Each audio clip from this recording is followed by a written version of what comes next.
Hi, Vanessa and Mark. Hi, Hi, Ashley. Ashley. We love your choice of We backgrounds. love that picture. Yes. Thank you. Roy said the same thing. He's like, that's my favorite picture. So first off, I love big cats and I love Disney nature films. So this was a win-win for me. Right. And you had me in tears more than once with the story. Sad tears and happy tears. But for you both, after working on other Disney nature projects like penguins and elephants, what was it about tigers that made you want to do this project? Wow. To be absolutely honest with you, Disney had asked us to do this project right at the very beginning of the Disney Nature journey because they, you could say cynically, did some audience research about what films were people most likely to see. Tigers are the most popular animals in the world. So apparently in 44 countries, they are the most popular, including America, where you might think it would be bears or something, but no, it's tigers. So they said, can you make us a tiger film? This was over 10 years ago, and we said, no way, far too difficult. We didn't want to do Park it. it. We love tigers and we filmed sequences with them, but they were so It was difficult. so hard. So we thought we'll leave it. And so we went on to do those other things that you mentioned. And then 6.5 years ago, some of our contacts from India, because we've got loads of friends in India, we love India, called us up and said, now's the time. We've got some tigers in fantastic territories. Um, there's a real will to help publicize how well tigers are doing. And so we think the authorities will help you, and you really need that in India. And we would suggest come now. So we went back to Disney and said, are you still interested in tigers? Because that's what we said about no tigers. And they said, yup, Yeah. go for it. So luckily they gave us the money and the resources to spend as much time as you need. And that's a lot of time. Yeah. 1,500 days. 1,500 days spread over 5 years Yeah. to get the footage, because tiger footage is really hard one. Half the time you can't see them through the forest or Hmm. they're asleep.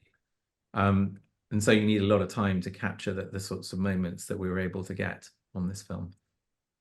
Speaking of those, my gosh, the camera work was insane. Just the cave scenes specifically were just I was in awe of that. What was it like working with, because you were using remote cameras and then other times you were, hundreds of feet away. How is it directing those types of shots when you're not actually anywhere, you're not even touching the camera, let alone being near the animal? I mean, good question. And we were really helped by the technology, because these days you can do full camera work on what is effectively a games console. Okay. So you can pan and tilt and do focus and all of the things that you can do if you're actually there behind the tripod, except for you're 500 meters away and the tiger doesn't know you're there. And so the tiger's behaving completely naturally. So in the olden days, we'd have been standing in front of the tiger, trying not to get eaten, with a tripod. And of course, the tiger would not be behaving naturally because there's a person there. So I think what's really unusual about this film is how much footage we have of completely relaxed tigers doing things that you've never seen before, because they've always been aware of a camera person. And we're either very far away with the gyro stabilized camera, or we're not there at all with a remote camera. And that's why we got scenes that where they weren't in the script, and scientists didn't even know that the tigers did these things. Like, for example, the male tiger, when the frogs jump on its back, nobody knew that that happened. Or the amazing scene when the male tiger hunts a sloth bear, a male sloth bear, which is really rare, really unusual, and then remarkably gives it as a gift to Amber. So that's why we were able to get such surprising behaviors, because we had different technology and we were there for such a long time. And also I have to say, fantastic support from our Indian team, who we'd sort of, from Vanessa and I's early days of working in India 30 years ago, it's the same people who are helping us, and we've sort of nurtured these relationships, and we've gone to visit them as friends, and they are so brilliant at spotting tigers. Oh, it's unbelievable. And just giving us intel from the field, usually over WhatsApp. So I've had WhatsApps in today just with what some of these characters are doing now, and just more amazing things from the forests of India. And having their constant help really did make a big difference. I Yeah. was actually going to ask, are you getting updates about the cats since you've left? Yeah, Because we I are. feel like we spent so much time with them. I want to know what's going Yeah, on yeah, now. no, we are. It's hard because a lot of them vanish for, months at a time, and then you think, well, maybe they're dead, and then they crop back up again. Yes. Because the forests are very thick there. And you know, the cats can be quite elusive, And they move around a lot. so you have to sort of Mhm. pack together a little bit. Yes. But no, it's good to get those updates. But I think, you know, mostly we were just thrilled by the number of sort of secrets we were able to reveal, because it's so unusual in a wildlife film these days to show people things that haven't been filmed before. You know, usually it's like it's the same thing, but oh, more resolution, or it's from a drone rather than from the ground, or you know, Mhm.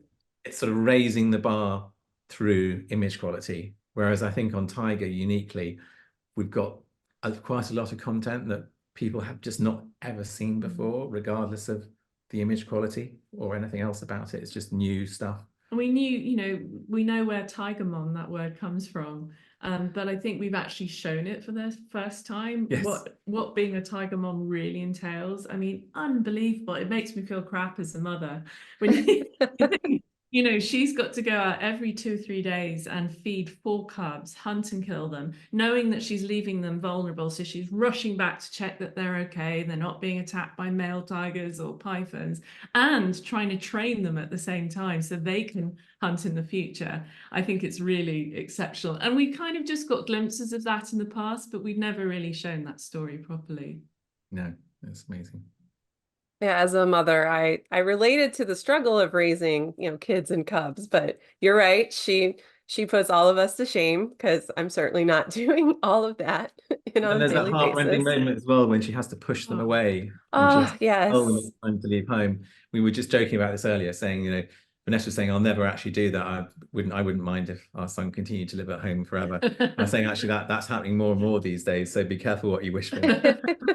But My not with husband and I have tigers. had similar conversations about our kids Yeah. too. But not with Um, tigers. They have to leave. they have to leave, yeah.